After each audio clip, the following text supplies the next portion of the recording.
Inilah alasan Pagaruyung atau destinasi wisata tanah datar Sumbar itu adalah sejarah bohong, sejarah modifikasi.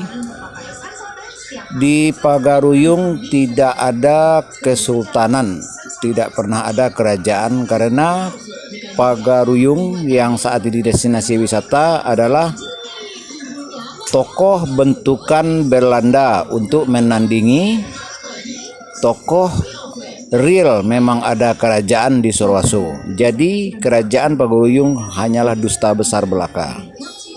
Kalau kerajaan Sorwaso juga di tanah datar, dia punya prasasti, punya silsilah, punya sejarah, punya bukti alam. Kalau Istana Bosa Pagaruyung Sumbar itu, kita semua dibohongi, dibodohi. Tidak ada prasastinya, tidak ada silsilahnya, tidak ada penerusnya, tidak diakui di masyarakat adat kerukunan Nusantara, FSKN,